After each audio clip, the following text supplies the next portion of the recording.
Welcome to my YouTube channel Aman Pakistani. आप सबको मेरी तरफ से सलाम। आपको पता है पाकिस्तान में इस वक्त जो निज़ाम है वो चेंज हो रहा है और पाकिस्तान में अब बादशाहत का निज़ाम कायम होने वाला है बहुत जल्द। जो बादशाह सलामत हैं वो आपको पता है कौन है, और ये सब कुछ क्यों हो रहा है ये भी आपको पता है, क्योंकि बादशाह सलामत जो इस वक्त काफ़ी स्ट्रांग है, उसके बावजूद उनको इतना डर है, इतना खौफ है कि वो सोचते हैं कि कुछ ऐसा किया जाए कि अल्टीमेट पावर रहे मेरे पास फॉर द लाइफ टाइम। तो लेकिन अब देखें कि कैसे कैसे लोग इस वक्त फंसे हुए हैं। Zardari and family, Sharif and family, जिन्होंने पाकिस्तान को इस तबाही के दहाने तक लेके आए हैं, वो जो हैं इस 26वीं तरमीम में पेश पेश थे, और क्योंकि उनको अपना इख्तियार चाहिए था, उन्होंने अपने मज़े के लिए सब कुछ साइन कर दिया, सब कुछ हवाले कर दिया। अब कुछ बस कसर बाकी रह गई थी, तो उन्होंने बोला चलो जी अब वो 27वीं तरमीम के थ्रू हम उसको पूरा कर लें।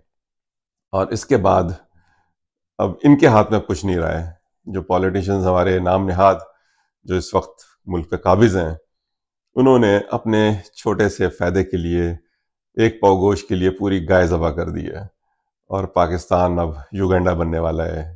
और पाकिस्तान में इस वक्त जो हालात होने वाले हैं, और जो बादशाह सलामत जब तरमीम के बाद ये बन जाएंगे, तो सोचें कि फिर क्या होगा।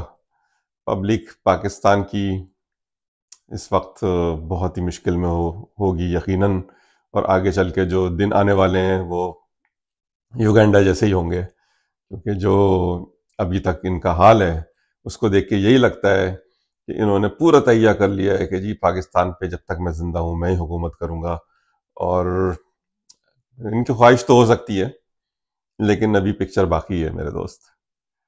ये सब कुछ इतनी आसानी से नहीं होगा, इसके लिए बहुत कुछ होना होगा। अभी बहुत हंगामा होगा, बहुत धींगा मस्ती होगी, क्योंकि इस वक्त इख्तियार जो है जिनके पास है, और जिनके पास सिर्फ कागजी इख्तियार है, वो बड़े परेशान हैं, क्योंकि उनको पता है कि एक बार हमने ये कहानी कर दी तो हमारी तो कीमत, हमारी वैल्यू बिल्कुल ज़ीरो। और उसके बाद जो हमारा ये हशर करने वाले हैं उनको भी इसका पता है। वो फंस गए हैं कि अब हम जाएं तो जाएं कहाँ। आगे जो है कुआं है, पीछे खाई है, तो हर तरफ से उन्होंने मरना ही मरना है।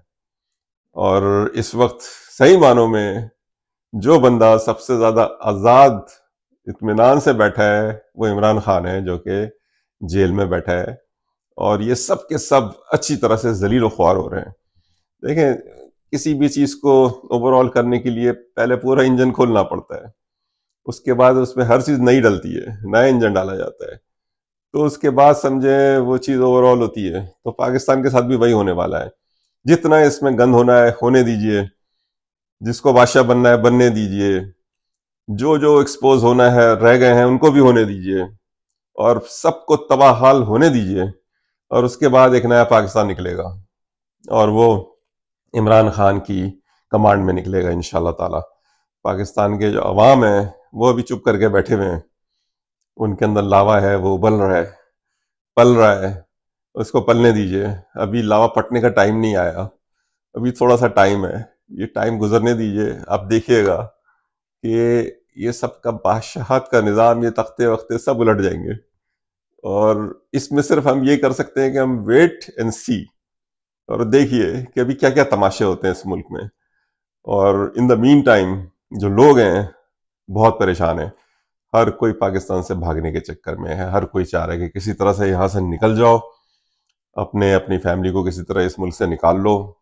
लेकिन जाहिर है सबकी रिसोर्सेज नहीं है, हर कोई नहीं निकल सकता, हर कोई नहीं भाग सकता है पाकिस्तान से। तो इस वक्त जैसे किसी ने कहा था ना कि पाकिस्तान की कुल आबादी कितनी है, तो जी कहा था जी 22-23 करोड़। बोला फ़र्ज़ करें उसमें से 23 करोड़ में से 1 करोड़, 24 करोड़, 24 करोड़ में से 1 करोड़ जो है वो निकल जाते हैं, वो बाहर चले जाते हैं, कितने बचे? उन्होंने कहा जी 23 करोड़। बोला नहीं, 23 करोड़ फंसे हुए हैं, 1 करोड़ जो निकल गए वो बच गए। تو وہی حال ہے کہ جو اس وقت نکل رہا ہے وہ یہ سوچ رہا ہے کہ وہ بچ گیا، اور جو ہے وہاں پہ وہ بیچارہ وہ پھنسا ہوا ہے، وہ مجبور ہے.